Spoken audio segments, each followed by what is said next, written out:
ब्रेकनंतर बुलेटिनमध्ये आपल्या सगळ्यांचं पुन्हा एकदा स्वागत। बातमी आहे पावसामुळे राज्यभरात काय नेमकं नुकसान झालं या संदर्भातली। या पावसानं कोकण असेल, मराठवाडा असेल अशा संपूर्ण भागाला झोडपून काढले आणि यामध्ये सर्वाधिक नुकसान झालंय ते मराठवाड्याचं।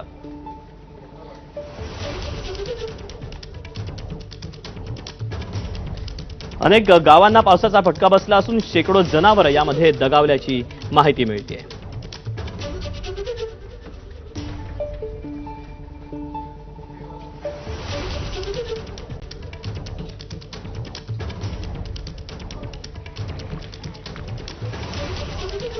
तेव्हा पावसामुळे अनेक जिल्ह्यांना मोठा फटका बसलेला आहे। नेमकी वित्तहानी किती झाली, जीवितहानी किती झाली आपण जाणून घेऊया आकडेवारीतून।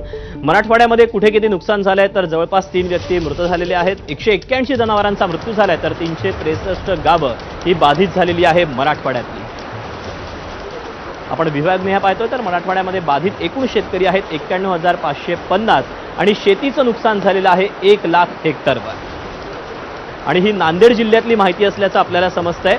विभागवार आपण माहिती जाणून घेतोय। आणि छत्रपती संभाजीनगरमध्ये 7 जनावरांचा मृत्यू झालाय तर घरं आणि गोठे जवळपास 71 पडलेले आहेत तर साधारणपणे 10 पेक्षा अधिक गावं ही बाधित झालेली आहेत छत्रपती संभाजीनगरमध्ये।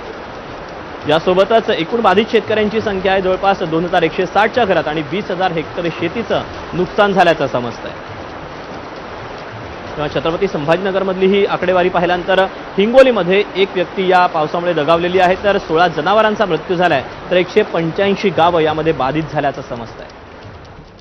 आणि हिंगोलीमध्ये जवळपास 10,000हून अधिक शेतकरी बाधित झालेत तर 11,000 हेक्टर शेतीचं नुकसान झाल्याचं समजतं आहे। ही काही प्राथमिक आकडेवारी एबीपी माझाच्या हाती आली तर तिथे बीड जिल्ह्यामध्ये 2 जणांचा मृत्यू झालेला आहे तर 10 जनावरं दगावली आहेत। यासोबतच 25हून अधिक गावं या पावसामुळे बाधित झालेली आहेत। याशिवाय 2000 शेतकरी हे बाधित झालेले असून 1000हून अधिक हेक्टर शेतीचं नुकसान या पावसामुळे झाल्याचं समजतंय।